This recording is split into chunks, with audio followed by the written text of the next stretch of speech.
Psychopath by Randall, Garrett. The man in the pastel blue topcoat walked with steady purpose, but without haste, through the chill, wind-swirled drizzle that filled the air above the streets of Arlington, Virginia. His matching blue cap hood was pulled low over his forehead, and the clear infrared radiating face mask had been flipped down to protect his chubby cheeks and round nose from the icy wind. No one noticed him particularly. He was just another average man who blended in with all the others who walked the streets that day. No one recognized him. His face did not appear often in public places, except in his own state. And, even so, it was a thoroughly ordinary face. But as he walked, Senator John Peter Gonzalez was keeping a mental, fine-webbed, four-dimensional net around him, feeling for the slightest touch of recognition. He wanted no one to connect him in any way with his intended destination. It was not his first visit to the sixth-floor brick building that stood on street in a lower middle-class district of Arlington. Actually, government business took him there more often than would have been safe for the average man on the street.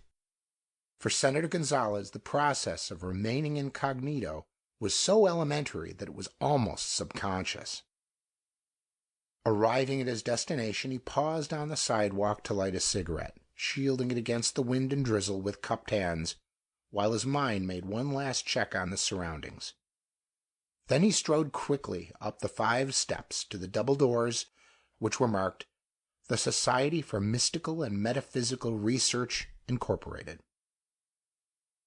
Just as he stepped in, he flipped the face shield up and put on an old-fashioned pair of thick-lensed, black-rimmed spectacles. Then, his face assuming a bland smile that would have been completely out of place on Senator Gonzalez, he went from the foyer into the front office. "Good afternoon, Mrs. Jesser," he said, in a high, smooth, slightly accented voice that was not his own. "I perceive by your aura that you are feeling well. Your normal aura color is tinged with a positive golden hue." Mrs. Jesser, a well-rounded matron in her early 40s, rose to the bait like a porpoise being hand-fed at a Florida zoo. "Dear Swami Chandra, how perfectly wonderful to see you again. You're looking very well yourself." The Swami, whose Indian blood was of the Aztec rather than the Brahmin variety, nonetheless managed to radiate all the mystery of the East. "My well-being, dear Mrs. Jesser, is due to the fact that I have been communing for the past 3 months with my very good friend the 5th Dalai Lama, a most refreshingly wise person." Senator Gonzalez was fond of the Society's crackpot receptionist, and he knew exactly what kind of hokum would please her most.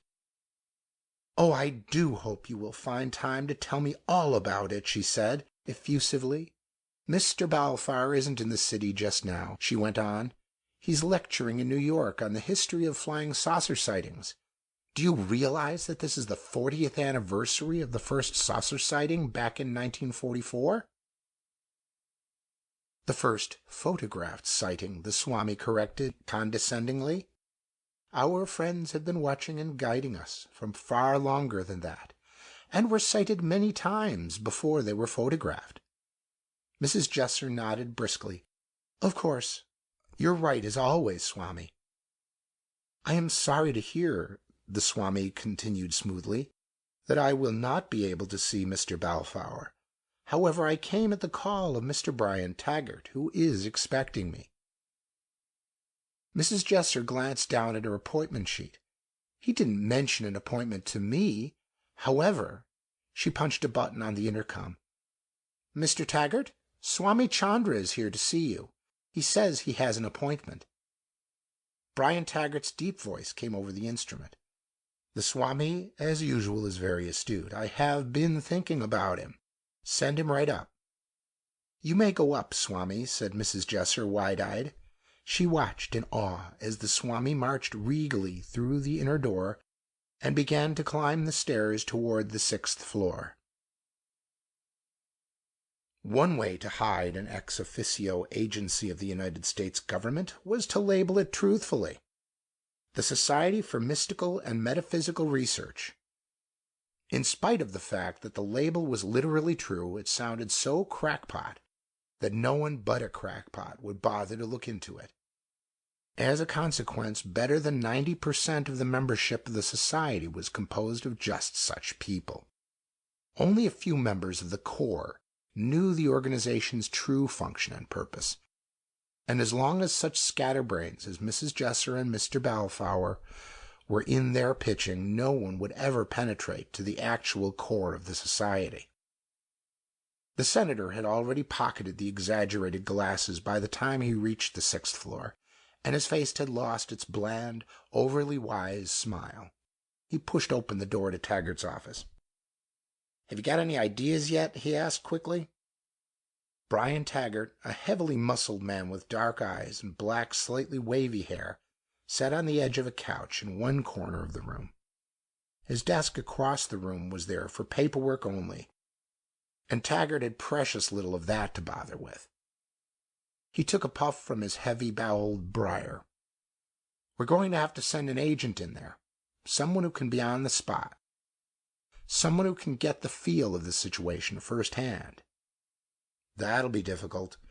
We can't just suddenly stick an unknown in there and have an excuse for his being there.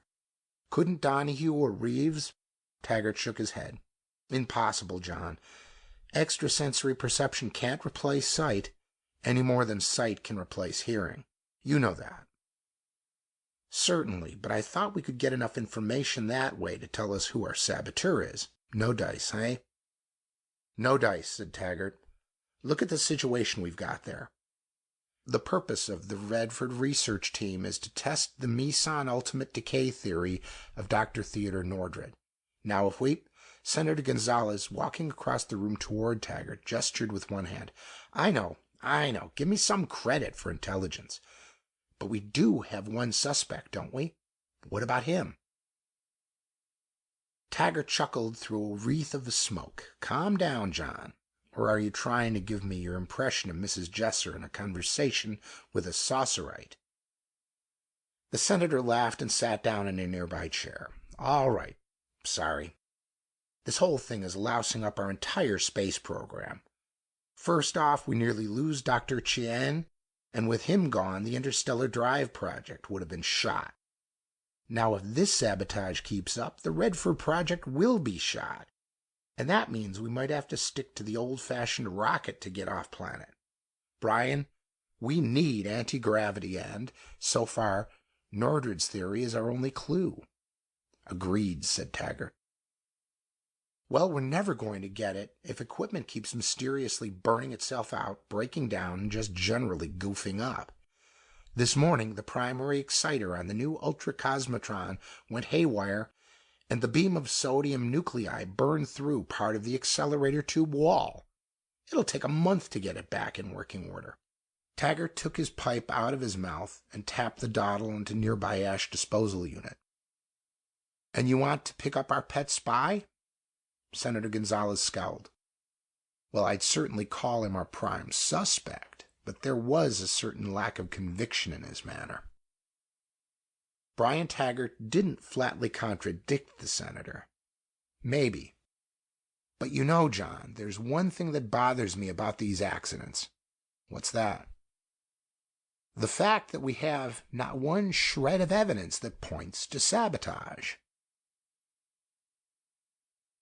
In a room on the 5th floor, directly below Brian Taggart's office, a young man was half sitting, half reclining in a thickly upholstered adjustable chair. He had dropped the back of the chair to a 45-degree angle and lifted up the footrest.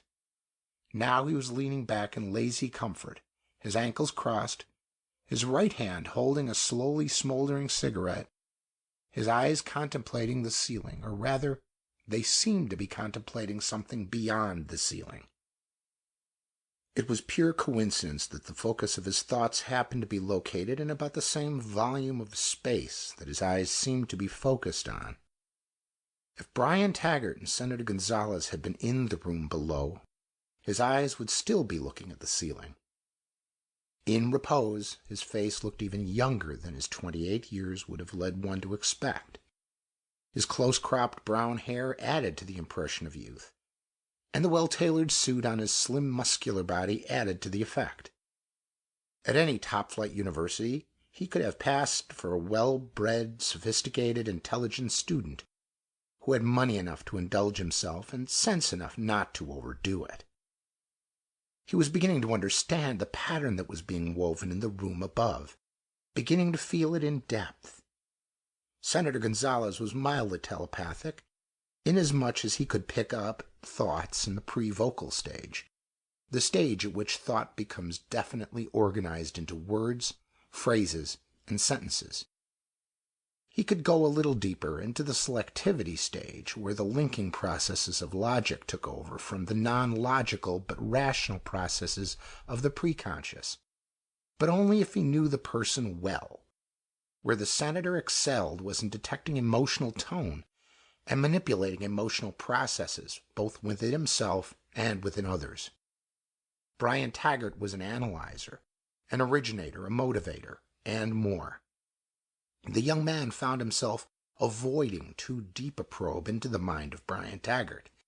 He knew that he had not yet achieved the maturity to understand the multi-layered depths of a mind like that. Eventually, perhaps. Not that Senator Gonzalez was a child, nor that he was emotionally or intellectually shallow. It was merely that he was not of Taggart's caliber. The young man absently took another drag from his cigarette. Taggart had explained the basic problem to him, but he was getting a wider picture from the additional information that Senator Gonzalez had brought.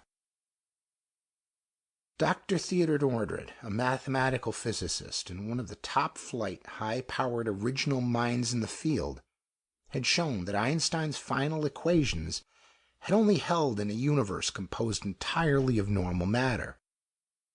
Since the great Einstein had died before the principle of parity had been overthrown in the mid-50s, he had been unable to incorporate the information into his unified field theory.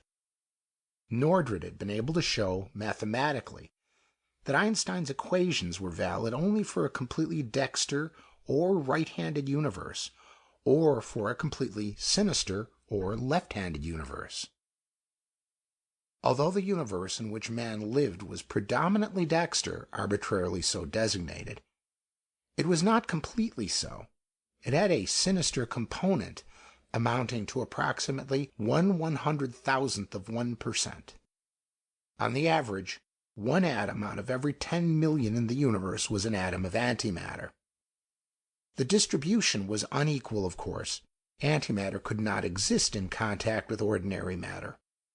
Most of it was distributed throughout interstellar space in the form of individual atoms, freely floating in space, a long way from any large mass of normal matter.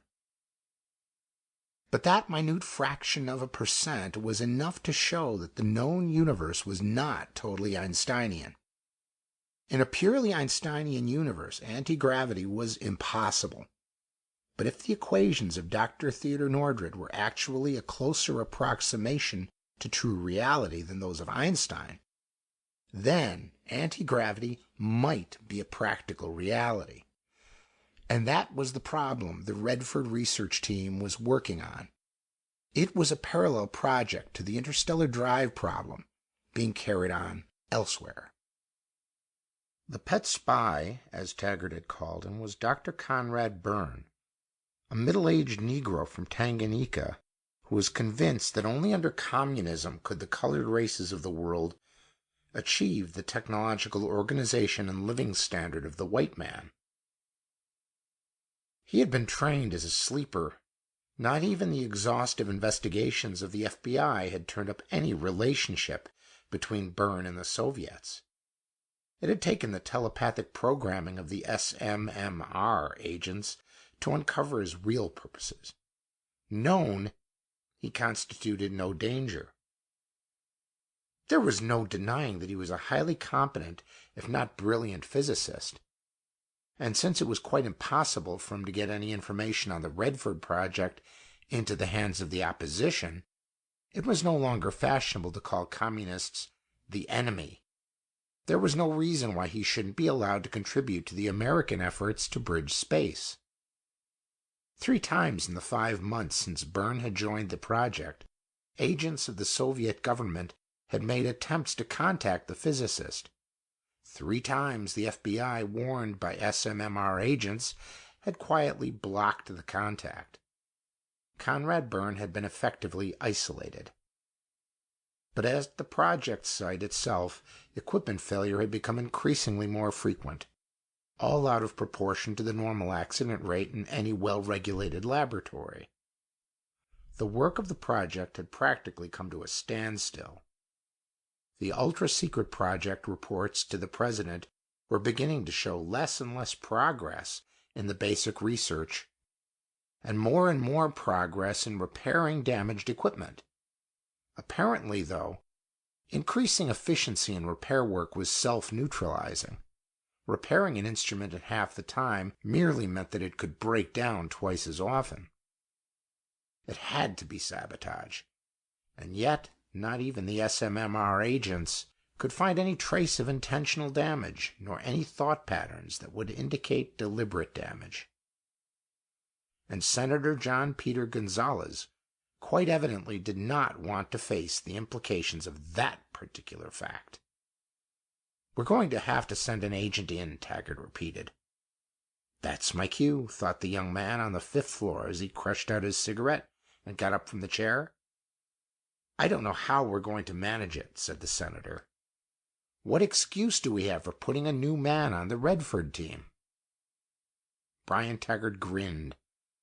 "What they need is an expert repair technician, a man who knows how to build and repair complex research instruments. He doesn't have to know anything about the purpose of the team itself. All he has to do is keep the equipment in good shape." Senator Gonzalez let a slow smile spread over his face. "You've been gulling me, you snake. All right, I deserved it. Tell him to come in." As the door opened, Taggart said, "Senator Gonzalez, may I present Mr. David McKeith? He's our man, I think." David McKeith watched a blue line wriggle its way erratically across the face of an oscilloscope. "The waveform is way off," he said flatly, "and the frequency is slithering all over the place." He squinted at the line for a moment, then spoke to the man standing nearby. "Signal Harry to back her off 2 degrees, then run her up slowly, 10 minutes at a time." The other man flickered the key on the side of the small carbide Welsbach lamp. The shutters blinked, sending pulses of light down the length of the 10-foot diameter glass-walled tube in which the men were working. Far down the tube, McKeith could see the answering flicker from Harry 1.5 miles away in the darkness. McKeith watched the screen again. After a few seconds, he said, "Okay, hold it." Again the lamp flashed. "Well, it isn't perfect," McKeith said, "but it's all we can do from here. We'll have to evacuate the tube to get her in perfect balance. Tell Harry to knock off for the day." While the welcome message was being flashed, McKeith shut off the testing instruments and disconnected them. It was possible to compensate a little for the testing equipment, but a telephone or even an electric flashlight would simply add to the burden. Bill McGriffin shoved down the key on the lamp he was holding and locked it into place. The shutters remained open, and the lamp shed a beam of white light along the shining walls of the cylindrical tube.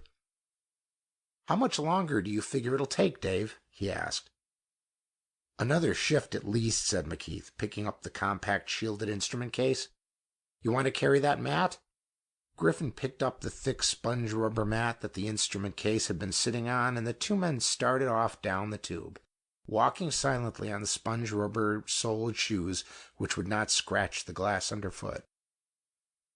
"Any indication yet as to who our saboteur is?" Griffin asked. "I'm not sure," McKeith admitted. "I've picked up a couple of leads, but I don't know if they mean anything or not." "I wonder if there is a saboteur," Griffin said musingly. "Maybe it's just a run of bad luck. It could happen, you know, a statistical run of—" "You don't believe that any more than I do," McKeith said. "No. But I find it even harder to believe that a materialistic philosophy like communism could evolve any workable psionic discipline. So do I, agreed McKeith. But it can't be physical sabotage, Griffin argued. There's not a trace of it anywhere. It has to be psionic. Right, said McKeith, grinning as he saw what was coming next. But we've already eliminated that, so? Griffin nodded firmly, as if in full agreement with himself. So we follow the dictum of the master. Eliminate the impossible. Whatever is left, no matter how improbable, is the truth. And since there is absolutely nothing left, there is no truth. At the bottom, the whole thing is merely a matter of mental delusion. Sherlock Holmes would be proud of you, Bill, McKeith said, and so am I. Griffin looked at McKeith oddly. I wish I was a halfway decent telepath. I'd like to know what's going on in your preconscious. You'd have to dig deeper than that, I'm afraid, McKeith said ruefully. As soon as my subconscious has solved the problem, I'll let you know. I've changed my mind, said Griffin cheerfully. I don't envy your telepathy. I don't envy a guy who has to TP his own subconscious to find out what he's thinking. McKeith chuckled softly as he turned the bolt that opened the door in the gun end of the stripped nuclei accelerator. The seals broke with a soft hiss. Evidently, the barometric pressure outside the 2-mile-long underground tube had changed slightly during the time they had been down there. It'll be a week before we can test it, McKeith said in a tired voice. Even after we get it partly in balance, it'll take that long to evacuate the tube and sweep it clean. It was the first sentence he had spoken in the past hour or so, and it was purely for the edification of the man who was standing on the other side of the airlock, although neither Griffin nor McKeith had actually seen him as yet. Griffin was not a telepath in the sense that the SMMR used the word, but to a non-psionicist he would have appeared to be one. Membership in the core group of the Society for Mystical and Metaphysical Research required, above all, understanding. And with that understanding, a conversation between two members need consist only of an occasional gesture and a key word now and then. The word understanding needs emphasis. Without understanding of another human mind, no human mind can be completely effective. Without that understanding, no human being can be completely free. And yet, the English word understanding is only an approximation to the actual process that must take place. Total understanding, in one sense, would require that a person actually become another person, that he be able to feel completely and absolutely every emotion, every thought, every bodily sensation, every twinge of memory, every judgment, every decision, and every sense of personal identity that is felt by the other person, no more and no less. Such totality is, obviously, neither attainable nor desirable. The result would be a merger of identities, a total unification, and as a consequence, a complete loss of one of the human beings involved. Optimum understanding requires that a judgment be made, and that in turn requires two minds, not a fusion of identity.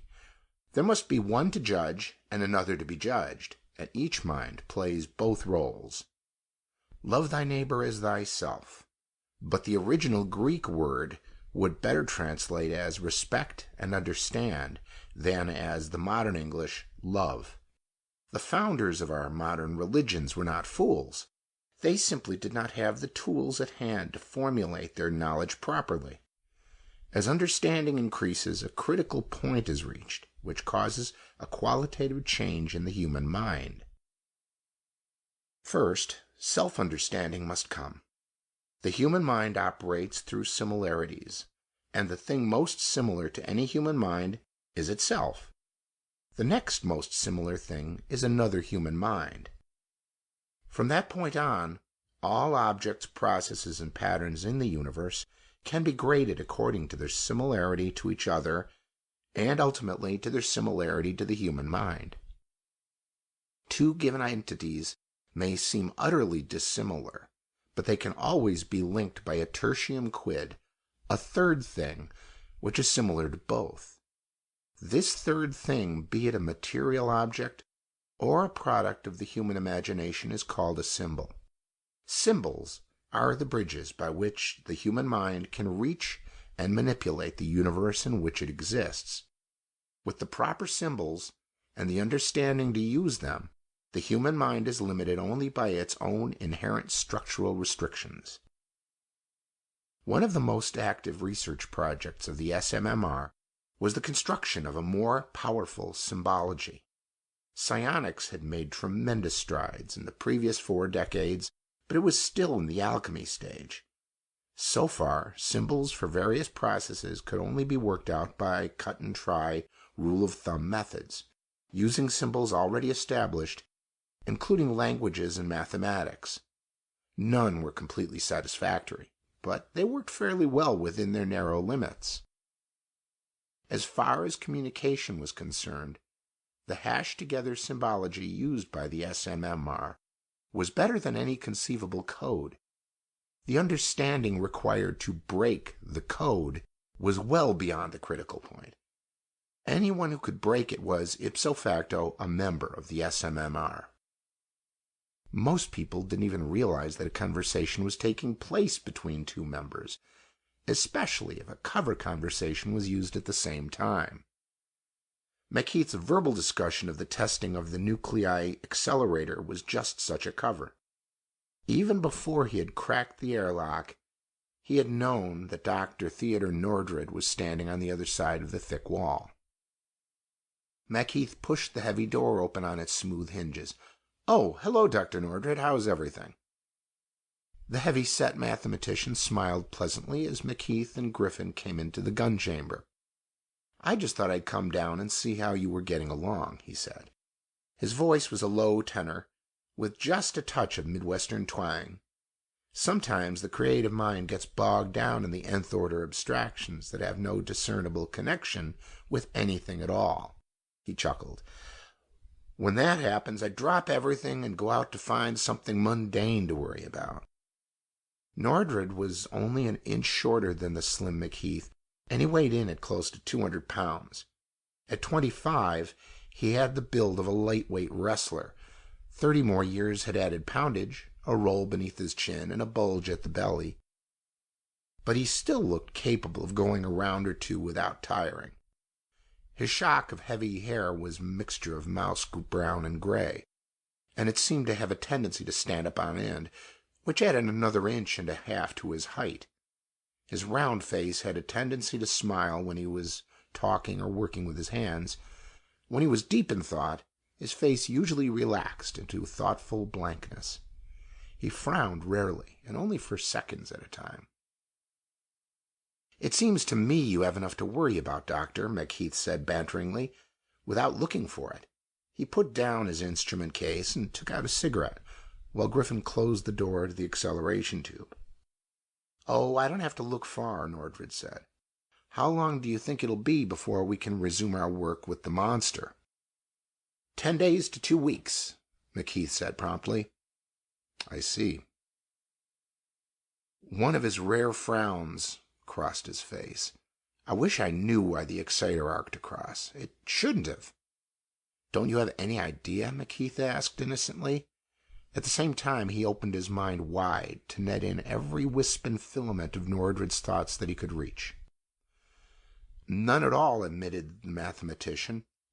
"Weakness in the insulation, I suppose, although it tested solidly enough." And his mind as far back as his preconscious and the upper fringes of his subconscious agreed with his words. McKeith could go no deeper as yet. He didn't know Nordred well enough. There were suspicions in Nordred's mind that the insulation weakness must have been caused by deliberate sabotage, but he had no one to pin his suspicions on. Neither he nor anyone else connected with the Redford project was aware of the true status of Dr. Conrad Bern. "Well, let's hope it doesn't happen again," McKeith said. "Balancing these babies so that they work properly is hard enough for a deuteron accelerator, but the monster is 10 times as touchy." Nordred nodded absently. "I know, but our work can't be done with anything less. Nordred actually knew less about the engineering details of the big accelerator than anyone else on the project. He was primarily a philosopher-mathematician and only secondarily a physicist.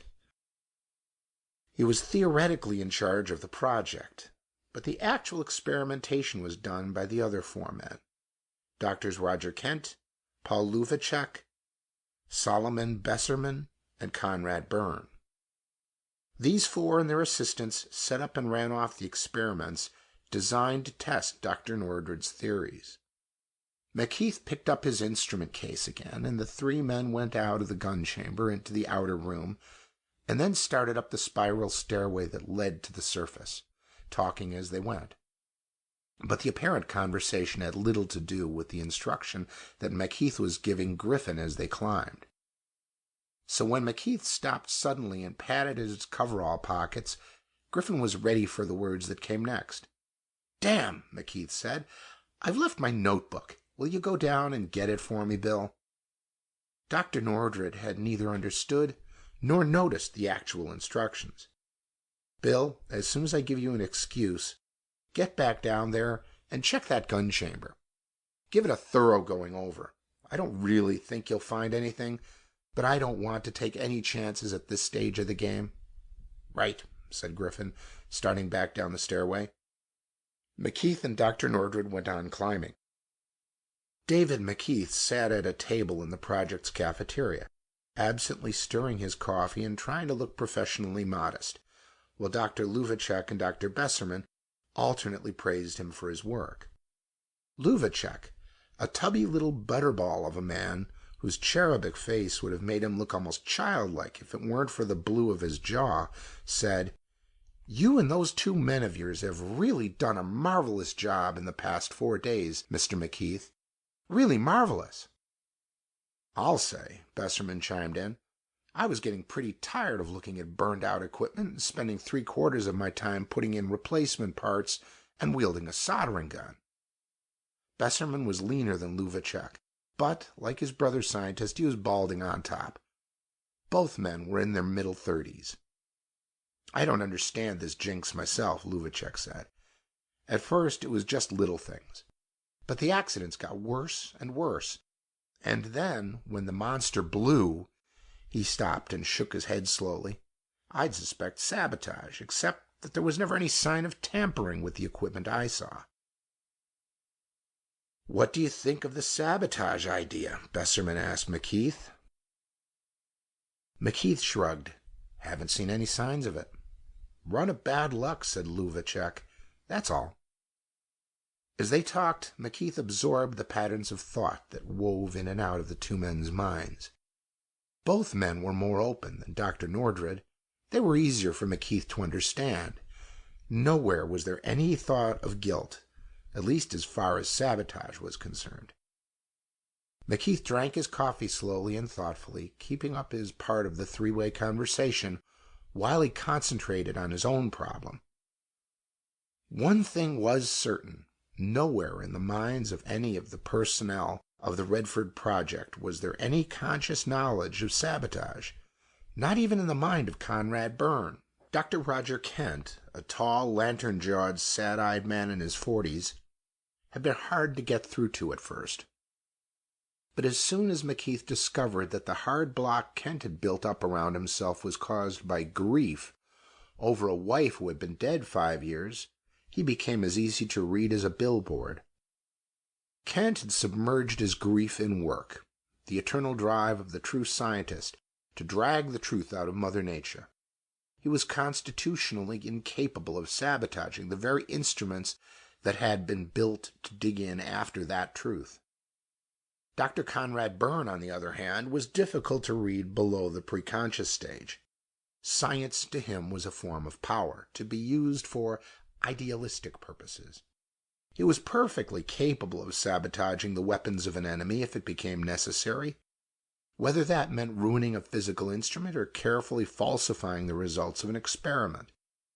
Outwardly, he was a pleasant enough chap, but his mind revealed a rigidly held pattern of hatreds, fears, and twisted idealism. He held them tightly against the onslaughts of a hostile world. And that meant that he couldn't possibly have any control over whatever psionic powers he may have had. Unless he was so expert and so well trained that he was better than anything the SMMR had ever known. McKeith didn't even like to think about that. It would mean that all the theory of psionics that had been built up so painstakingly over the past years would have to be junked in toto. Something was gnawing in the depths of his mind. In the perfectly rational but utterly non-logical part of his subconscious, where hunches are built, something was trying to form. McKeith didn't try to probe for it. As soon as he had enough information for the hunch to be fully formed, it would be ready to use. Until then, it would be worthless, and probing for it might interrupt the formation. He was just finishing his coffee as Bill Griffin came in the door and headed towards the table where McKeith, Luvacek, and Besserman were sitting. McKeith stood up and said, "Excuse me, I'll have to be getting some work done if you guys are ever going to get your own work done." "Sure, go ahead." "Thanks for the coffee," McKeith added as he moved away. "Anytime," said Besserman, grinning. "You guys just keep up the good work.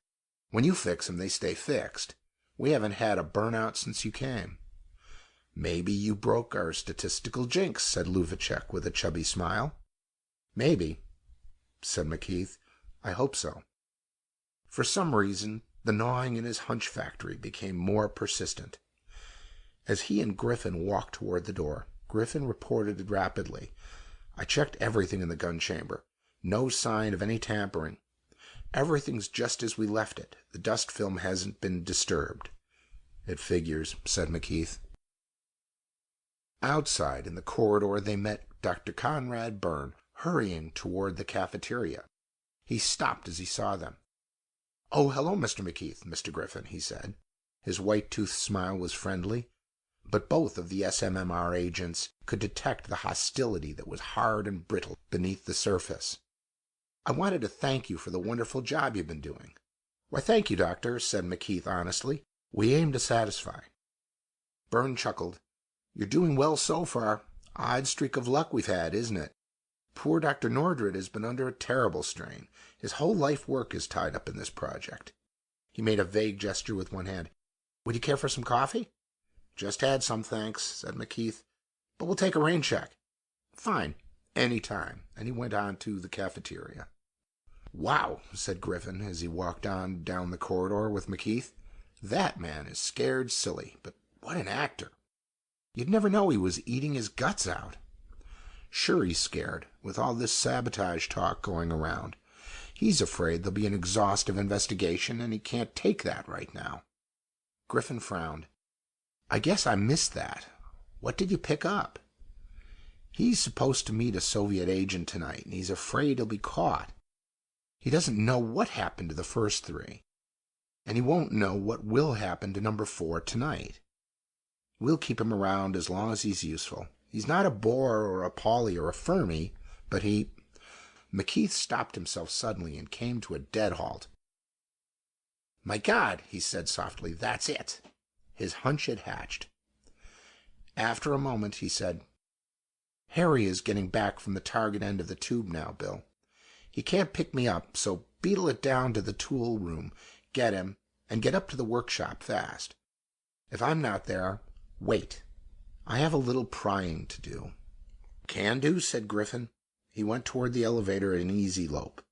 David McKeith went in the opposite direction.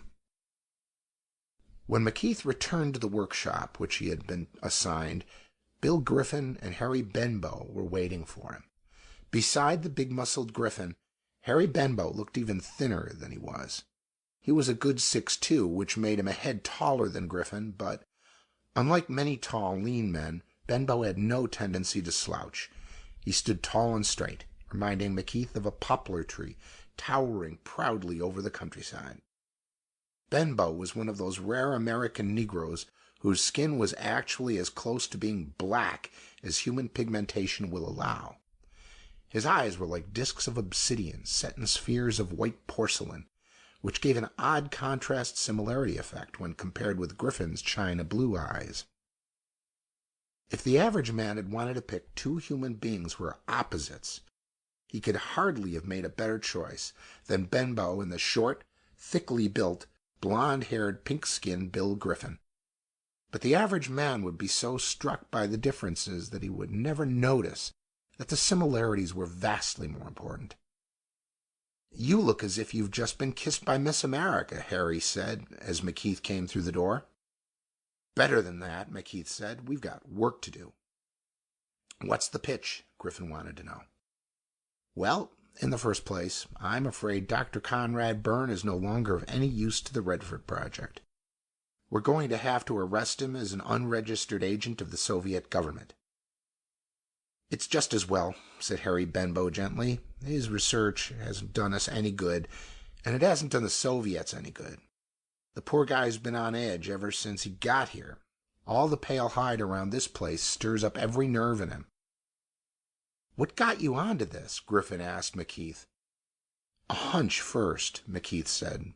"Then I got data to back it up. But first, Harry, how do you know about Bern's reactions? He keeps those prejudices of his down pretty deep." "I didn't think you could go that far." "I didn't have to. He spent half an hour talking to me this morning. He was so happy to see a fellow human being according to his definition of human being that he was as easy to read as if you were doing the reading." McKeith nodded.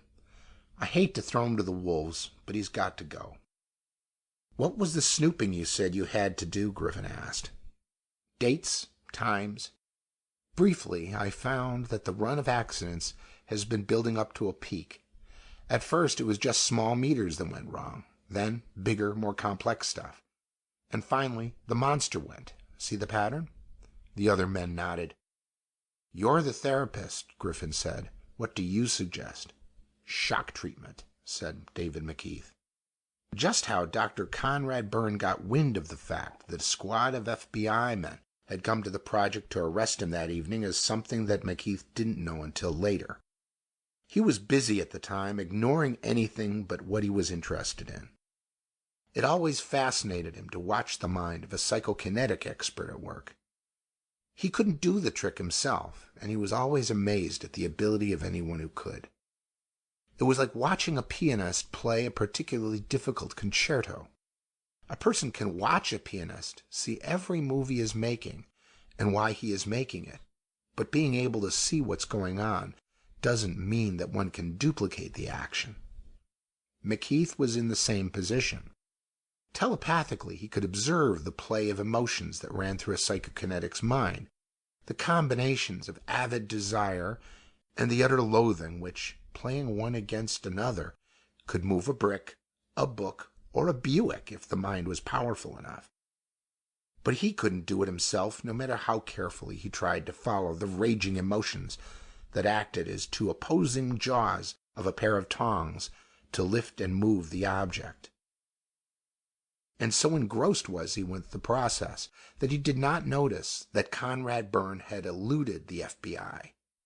He was unaware of what had happened until one of the federal agents rapped loudly on the workshop door. Almost instantly, McKeith picked up the information from the agent's mind. He glanced at Griffin and Benbow. "You two can handle it. Be careful you don't overdo it." Then he went to the door and opened it a trifle. "Yes?" The man outside showed a gold badge. "Morgan, FBI. You David McKeith?" "Yes." McKeith stepped outside and showed the FBI man his identification. "We were told to cooperate with you in this Conrad Bern case. He's managed to slip away from us somehow. But we know he's still in the area. He can't get past the gate." McKeith let his mind expand until it meshed with that of Dr. Conrad Bern. "There is a way out," McKeith snapped. "The acceleration tube." "What?" "Come on." He started sprinting toward the elevators. He explained to the FBI agent as they went. "The acceleration tube of the ultracosmotron runs due north of here for 2 miles underground. The guard at the other end won't be expecting anyone to be coming from the inside of the target building. If Bern plays his cards right, he can get away. Can't we phone the target building? The FBI man asked. No, we shut off all the electrical equipment and took down some of the wires so we could balance the acceleration fields. Well, if he's on foot, we could send a car out there. We'd get there before he does, wouldn't we? Maybe. But he'll kill himself if he sees he's trapped. That wasn't quite true. Bern was ready to fight to the death, and he had a heavy pistol to back him up. McKeith didn't want to see anyone killed, and he didn't want stray bullets flying around the inside of that tube or in the target room. McKeith and the FBI agent piled out of the elevator at the bottom of the shaft. Dr. Roger Kent was standing at the head of the stairs that spiraled down to the gun chamber. Dr. Kent knew that Bern had gone down the stairway, but he didn't know why. He's our saboteur, McKeith said quickly. I'm going after him. As soon as I close the door and seal it, you turn on the pumps. Lower the air pressure in the tube to 1 pound per square inch below atmospheric. That'll put a force of about 1.25 tons against the doors, and he won't be able to open them. Dr. Kent didn't grasp the fact that Bern was a spy. Explain to him, Morgan, McKeith told the federal agent. He went on down the spiral staircase, knowing that Kent would understand and act in plenty of time. The door to the tube was standing open. McKeith slipped on a pair of the sponge-soled shoes, noticing angrily that Bern hadn't bothered to do so. He went into the tube and closed the door behind him. Then he started down the blackness of the tube at a fast trot. Ahead of him, in the utter darkness, he could hear the click of heels as the leather-shod Bern moved toward the target end of the long tube. Neither of them had lights. They were unnecessary, for one thing, since there was only one direction to go and there were no obstacles in the path. Bern would probably have carried a flashlight if he'd been able to get his hands on one quickly, but he hadn't. So he went in darkness. McKeith didn't want a light in the darkness. He had the advantage of knowing where his opponent was. Every so often Bern would stop, listening for sounds of pursuit, since his own footsteps echoing down the glass-lined cylinder drowned out any noise from behind. But McKeith, running silently on the toes of his thick-soled shoes, kept in motion, gaining on the fleeing spy.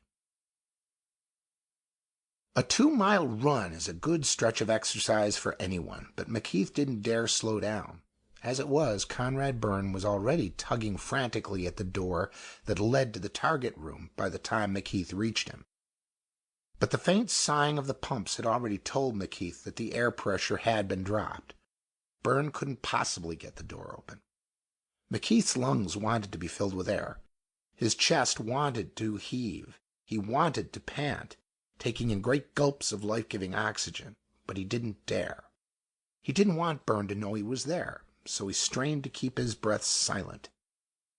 He stepped up behind the physicist in the pitch blackness, and, judging carefully, brought his fist down on the nape of the man's neck in a hard rabbit punch. Conrad Bern dropped unconscious to the floor of the tube. Then McKeith let his chest pump air into his lungs in long, harsh gasps. Shakily, he lowered himself to the floor beside Bern and squatted on his haunches, waiting for the hiss of the bleeder valve that would tell him that the air pressure had been raised to allow someone to enter the airlock.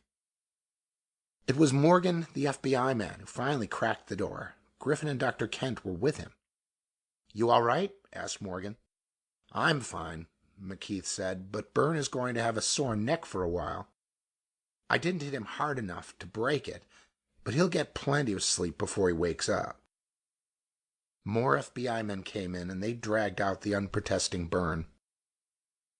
Dr. Kent said, "Well, I'm glad that's over. I'll have to get back and see what Dr. Nordred is raving about." "Raving?" asked McKeith innocently. "Yes. While I was in the pump room reducing the pressure, he called me on the interphone. He said he'd been looking all over for me. He and Luvacek and Besserman were up in the lab." He frowned. "They claimed that one of the radio-lead samples was floating in the air in the lab. It's settled down now, I gather, but it only weighs a fraction of what it should, though it's gaining all the time. And that's ridiculous. It's not at all what Dr. Nordred's theory predicted." Then he clamped his lips together, thinking perhaps he had talked too much. "Interesting," said McKeith blandly. Very interesting. Senator Gonzalez sat in Brian Taggart's sixth-floor office in the SMMR building and looked puzzled. All right, I grant you that Bern couldn't have been the saboteur. Then why arrest him?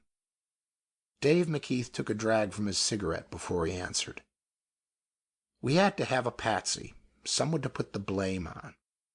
No one really believed that it was just bad luck, but they'll all accept the idea that Bern was a saboteur. We would have had to arrest him eventually anyway, said Brian Taggart. Give me a quick rundown, Gonzalez said. I've got to explain this to the president. Did you ever hear of the Pauli effect? McKeith asked. Something about the number of electrons that? No. McKeith said quickly. That's the Pauli principle, better known as the exclusion principle.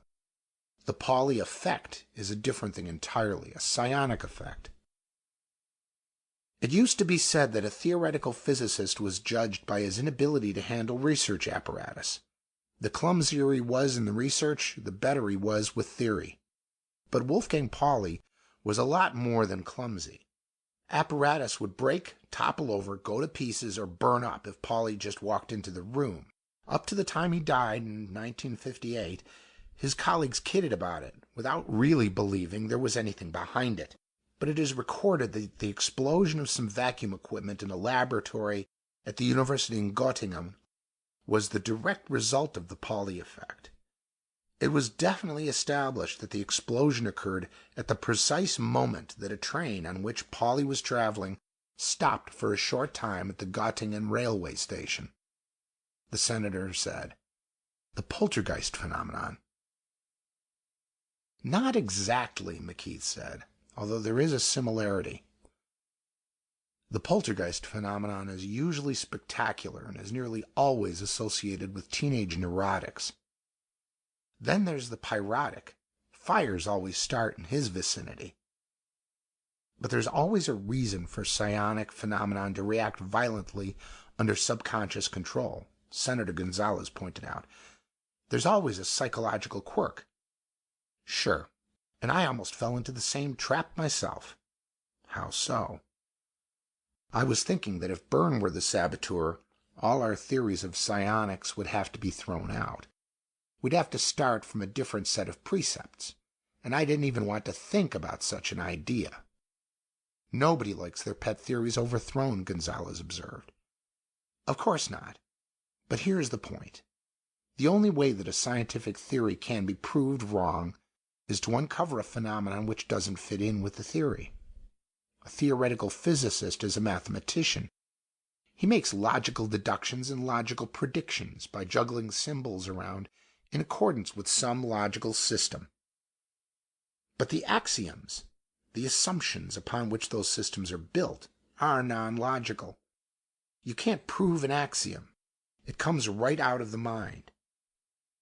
So imagine that you're a trained theoretical physicist, a really original type thinker.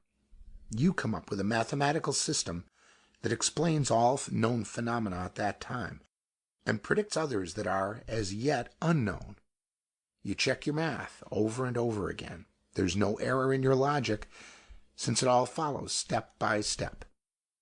Okay, go on, Gonzalez said interestedly. Very well, then. You've built yourself a logical universe, based on your axioms. And the structure seems to have a one-to-one correspondence with the actual universe. Not only that, but if the theory is accepted, you've built your reputation on it, your life.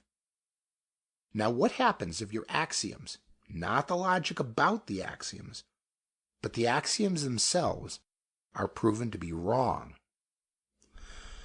Brian Taggart took his pipe out of his mouth. Why, you give up the erroneous set of axioms and build a new set that will explain the new phenomena.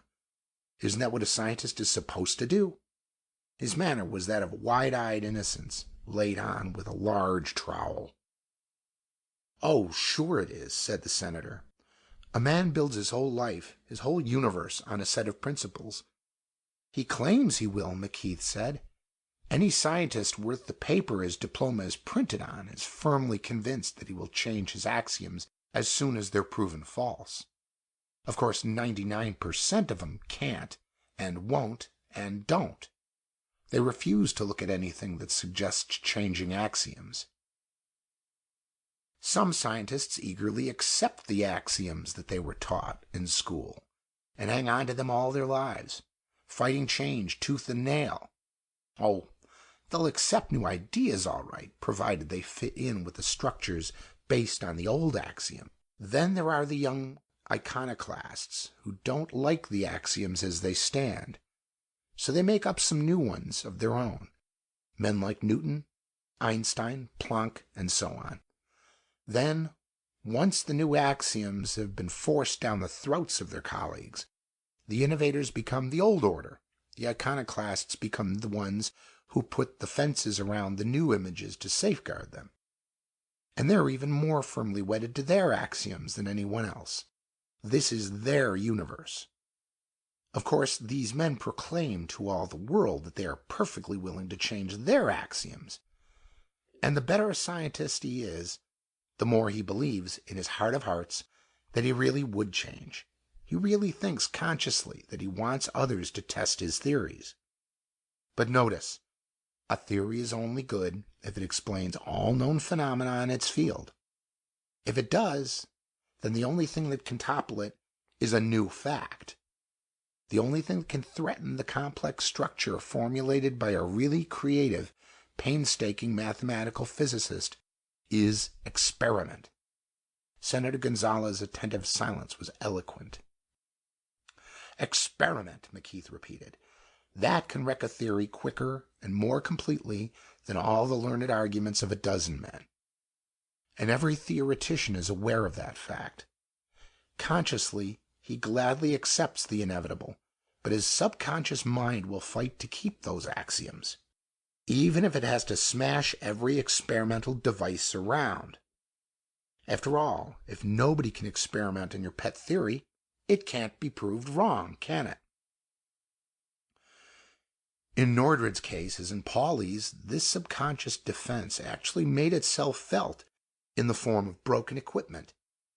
Dr. Theodore Nordred was totally unconscious of the fact that he detested and feared the idea of anyone experimenting to prove or disprove his theory. He had no idea that he himself was rechanneling the energy in those machines to make them burn out. Brian Taggart looked at McKeith pointedly. Do you think the shock treatment you gave him will cause any repercussions? No. Griffin and Benbow held that block of radio lead floating in the air only while Dr. Nordred was alone in the lab. He pushed at it, felt of it, and moved it around for more than 10 minutes before he'd admit the reality of what he saw. Then he called Luvacek and Besserman in to look at it. Griffin and Benbow let the sample settle on the desk, so that by the time the other two scientists got to the lab, the lead didn't have an apparent negative weight, but was still much lighter than it should be. All the while that Besserman and Luvacek were trying to weigh the lead block to get an accurate measurement, Griffin and Benbow, 3 rooms away, kept increasing the weight slowly towards normal. And so far, no one has invented a device which will give an instantaneous check on the weight of an object. A balance can't check the weight of a sample unless that weight is constant. There's too much time lag involved. So what evidence do they have? Scientifically speaking, none. They have no measurements, and the experiment can't be repeated. And only Nordred actually saw the sample floating. Luvacek and Besserman will eventually think up a natural explanation for the apparent steady gain in weight. Only Nordred will remain convinced that what he saw actually happened. I don't see how there could be any serious repercussions in the field of physics, but he looked at Taggart for confirmation. Taggart gave it to him with an approving look. It's a funny thing, said Gonzalez musingly.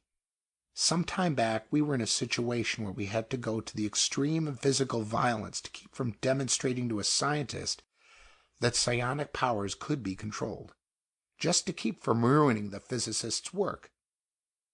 Now we turn right around and demonstrate the impossible to another physicist in order to pull his hard-earned axioms out from under him.